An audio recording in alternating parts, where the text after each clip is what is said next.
राजस्थान के अलवर जिले में स्थित भांगर किले की कहानी भारत की सबसे डरावनी और रहस्यमयी जगहों में गिनी जाती है।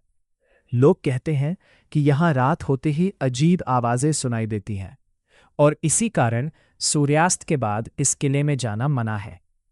आज मैं आपको भांगर किले की एक ऐसी कहानी सुनाने जा रहा हूं जो लगभग 10 मिनट तक आपको पूरी तरह बांधे रखेगी। बहुत समय पहले की बात है। भांगर एक बेहद समृद्ध और खूबसूरत नगर था। यहाँ के राजा थे महाराजा माधो सिंह और उनकी बेटी थी राजकुमारी रत्नावती। रत्नावती इतनी सुंदर थी कि उसकी सुंदरता की चर्चा पूरे भारत में होती थी। दूर दूर के राजकुमार उससे विवाह करना चाहते थे। उसी राज्य में एक तांत्रिक रहता था जिसका नाम था सिंधु सेवड़ा।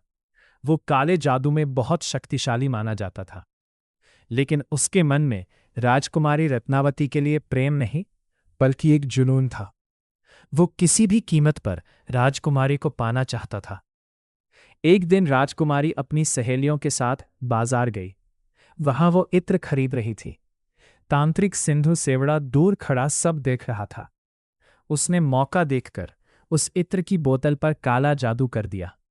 उसका उद्देश्य था कि जैसे ही राजकुमारी वो इत्र लगाए वो उसके वश में हो जाए। लेकिन राजकुमारी बहुत बुद्धिमान थी। उसे तांत्रिक की चाल का आभास हो गया। उसने तुरंत वो इत्र एक बड़े पत्थर पर फेंक दिया।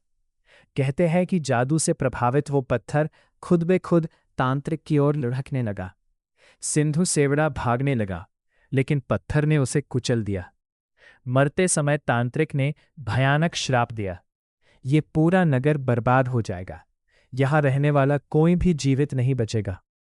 कुछ ही महीनों बाद भांगर पर दुश्मनों ने हमला कर दिया। भयंकर युद्ध हुआ। राजा मारे गए, सैनिक खत्म हो गए और पूरा नगर उजड़ गया। राजकुमारी रत्नावती का भी अंत हो गया। धीरे धीरे भांगर वीरान बन गया। लोगों का कहना है कि आज भी उस किले में राजकुमारी की चीखें सुनाई देती हैं। कई लोगों ने वहां अजीब परछाइयां देखने का दावा किया है। कुछ पर्यटक बताते हैं कि रात के समय उन्हें ऐसा लगा जैसे कोई उनका पीछा कर रहा हो। आर्कियोलॉजिकल सर्वे ऑफ इंडिया ने भी किले के बाहर बोर्ड लगाया है कि सूर्यास्त के बाद और सूर्योदय से पहले यह प्रवेश वर्जित है। इससे लोगों का डर और बढ़ जाता है। हालांकि इतिहासकारों का मानना है कि भांगर का विनाश युद्ध और राजनीतिक कारणों से हुआ था, लेकिन स्थानीय लोग आज भी तांत्रिक के श्राप को सच मानते हैं। किले के आसपास रहने वाले ग्रामीण कहते हैं कि रात में वहां रुकने की हिम्मत कोई नहीं करता। कई बार लोगों ने मोबाइल बंद हो जाना, अजीब आवाजें सुनना और अचानक घबराहट महसूस होने जैसी घटनाएं बताई हैं। कहानी का अंत तो दोस्तों ये थी भांगर फोर्ट की रहस्यमयी कहानी, जहां इतिहास और डर एक साथ मिल जाते हैं। क्या सच में वहां भूत है या ये सिर्फ लोगों की कल्पना है? इसका जवाब आज तक कोई नहीं जान पाया।